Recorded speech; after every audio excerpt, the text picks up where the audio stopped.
कचौड़ी ले लो, गर्मा गर्म कचौड़ी। कचौड़ी ले लो भाई, प्याज वाली स्वादिष्ट कचौड़ी ले लो, ताजा ताजा कचौड़ी ले लो। आओ भाई आओ, आओ बच्चों आओ, आओ बहन जी आओ, आओ भाई साहब आओ। गर्मा गर्म प्याज वाली कचौड़ी खाओ और मजे करो। यूं आवाज देते हुए एक व्यक्ति अपने साइकिल में चक्कर लगा रहा था। अगर कोई उसे कचौड़ी मांगता, वो उन्हें प्याज कचौड़ी देता था। उस व्यक्ति का नाम था मदन। वो गरीब था और थोड़ा लालची था।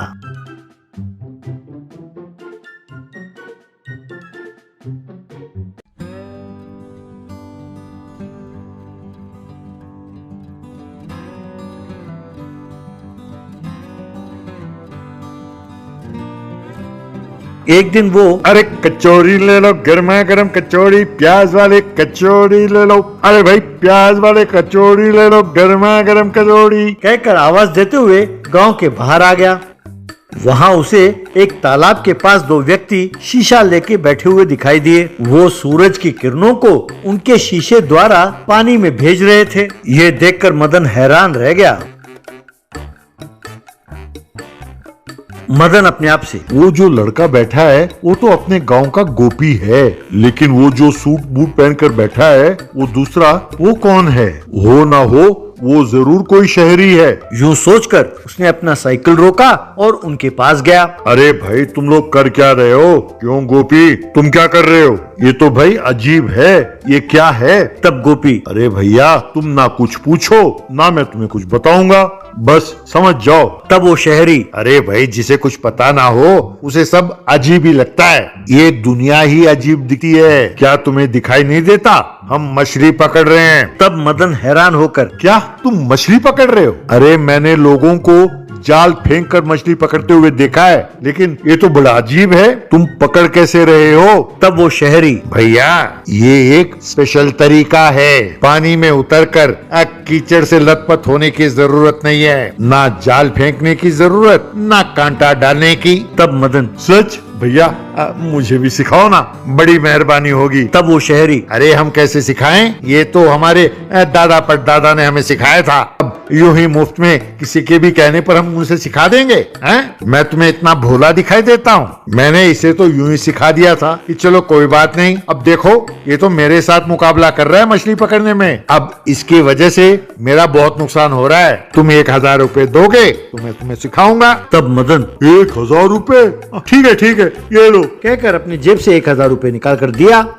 शहरी ने उससे पैसे लिए और कहने लगा, भैया ये तो बहुत आसान है, ये सब करतूत इस शीशे का है। तुम भी हमारी तरह बिना हिले डुले सूरज की किरणों को पानी में एक जगह केंद्रित करके पहुंचाओ, बस फिर क्या, मछलियों को लू लगेगी और अपना मुंह खोलकर पानी के ऊपर तैरते हुए आएंगे, बस फिर तुम उन्हें उठा लेना। तब मदन, अरे वाह कमाल का आइडिया है भैया।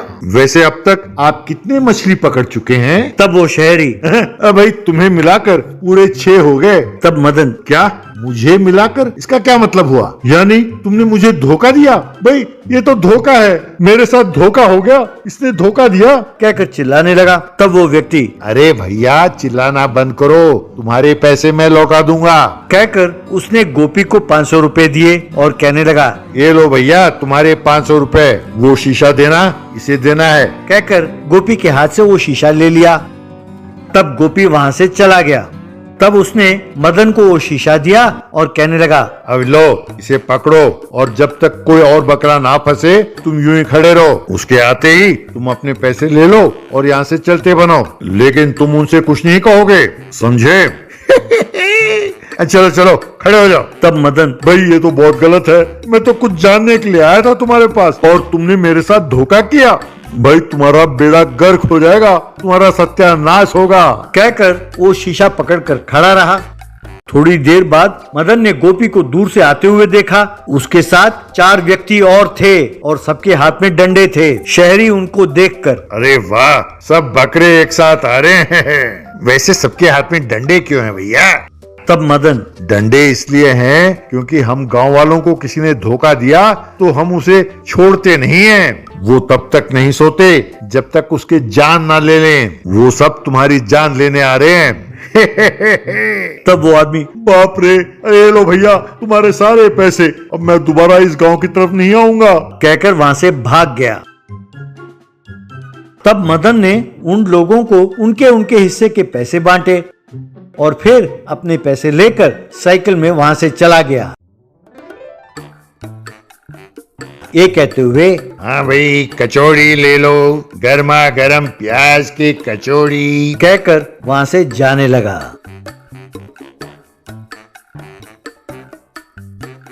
किस्मतपुरा के गांव में रामू सोमू कहकर दो भाई रहते थे। दोनों उनके परिवार के साथ अगल बगल झोंपड़ी में रहते थे।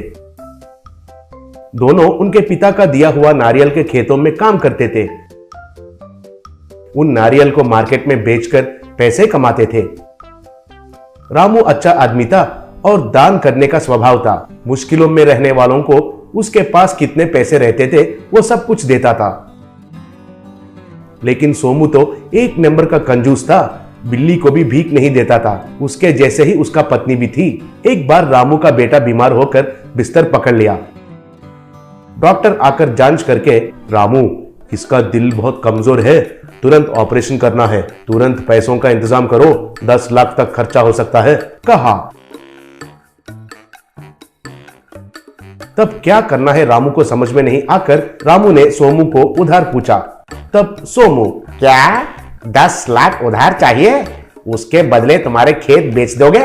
उस खेत का मूल्य तो 2 लाख से भी ज्यादा नहीं रहता है। किसको धोखा करने के लिए देख रहे हो? गांव में बहुत दान किया था ना पहले, जाकर उन सबसे पूछो। अब पैसे चाहिए कह रहा है, 1 रुपए भी नहीं है, अगर है तो भी नहीं दूंगा, कहा। यह सुनकर रामू बहुत दुखी हुआ।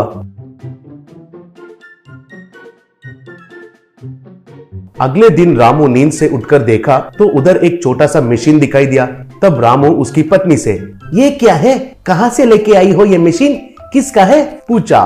तब उसकी पत्नी, पता नहीं, मैं तो वो मशीन को तुमने लाया होगा समझी, तो फिर उसे तुमने नहीं लाया है क्या? बोली।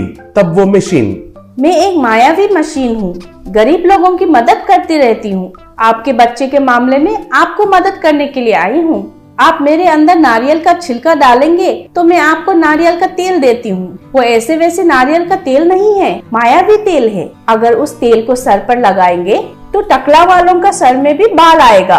अगर वो पिएंगे तो कौन सा भी बीमारी हो वो गायब हो जाएगा। तुम उस तेल को बेचकर पैसा कमाओ और तुम्हारी मुश्किलों का हल निकालो। दोनों उसे एक थैले पर रखकर गांव में आए। उस थैले पर होममेड मैजिकल कोकोनट ऑयल कहकर एक बोर्ड भी लगाए। तब रामू, आइए बाबू आइए, मैजिकल कोकोनट ऑयल बाल नहीं रहने वालों को बाल आते हैं, कौन सा भी बीमारी हो उसे ठीक करता है, एक बार इस्तेमाल करके देखिए, अगर वो सच है तो तभी पैसे दीजिए, आइए बाबू आइए, कहकर पुकारने लगा। तब लोग उनके पास आने लगे। उनके सामने नारियल के छिलके को मशीन में डाला तो तेल बोतल में गिरने लगा। दोनों मिलकर उन बॉटल्स को लोगों को दे रहे थे। कुछ लोग उनके बालों पर लगाने से उनको बाल आने लगा।